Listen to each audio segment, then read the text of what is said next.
रहा शीतलहर आज से शुरुआत हो गई तो मतलब पब्लिक को क्या बचाव करने चाहिए और क्या बुजुर्ग छोटे सबके लिए? शीतलहर का प्रकोप कल शाम से जारी हुआ है। इसके लिए आप सबको सतर्क रहना होगा, विशेषकर बच्चों और बुजुर्गों को। सभी एज ग्रुप के लोगों के लिए ठंड अचानक आना हमारे बीमारियां का एक घर हो सकता है, जैसे कि हमें सर्दी जुकाम खांसी बुखार हो सकता है, जिसे कोल्ड इंटॉलरेंस कहते हैं, जिससे सर में दर्द, नाक छींके बहना, गले में दर्द होना, ये संभावना बनी रहती है। इस टाइम वायरस का प्रकोप बढ़ जाता है, जैसे इन्फ्लुएंजा वायरस है।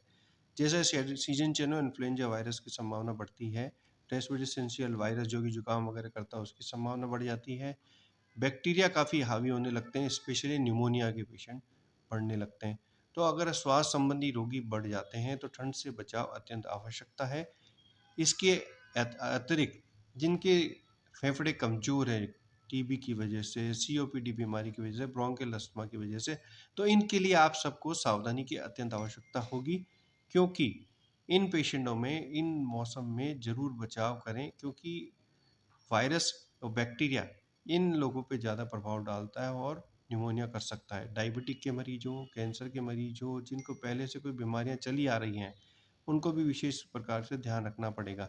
गर्म कपड़ों को पहन के ही बाहर निकलें, ठंडी हवाओं में ना घूमें, कान और मुंह को ढक के चलें, मास्क लगाएं। अगर खांसी जुकाम बुखार अगर आपको हो गया है तो आप मास्क जरूर लगाएं, क्योंकि मास्क से आपका स्वयं का तो बचाव है ही, सामने वाले का भी बचाव होता है। घर में कोई अगर ऐसा पीड़ित है तो तुरंत अपने चिकित्सक की सलाह लें और दवाइयाँ खाएं। बेवजह दवाइयाँ न लें। अपने चिकित्सक सलाह के बाद ही दवा का सेवन करें, मर्जी से ना खाएं। और खाने-पीने में क्या परहेज़ करना चाहिए इसमें?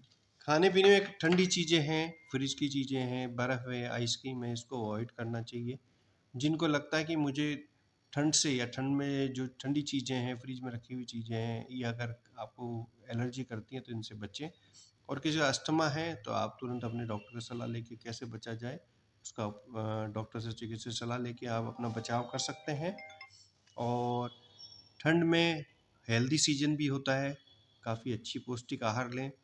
अपने सब यंग जितने भी बच्चे हैं वो दूध बादाम इनका सेवन करें हैं, गोंद के लड्डू खा सकते हैं। जिनको मधुमेह रोग है अपना अपना शुगर कंट्रोल रखें। जिनको ये क्योंकि ठंड चालू चालू होती है तो बीपी बढ़ने लगता है, लकवे के मरीज आने लगते हैं, हार्ट मरीज आने लगते हैं। तो ठंड के अंदर स्पेशली विशेष ध्यान रखना है, हमारा बीपी कंट्रोल रखें, बीपी का चेकअप कराते रहें, शुगर नियमित रूप से जांचते रहें। अगर शुगर के मरीज हैं तो शुगर अपनी कंट्रोल रखेंगे तो बीमारियों से बच पाएंगे। हार्ट अटैक संबंधी रोगी अगर आप हैं तो कृपया करके ठंड में ना घूमें, क्योंकि इसमें हार्ट अटैक की संभावना बनी रहती है। Thank you.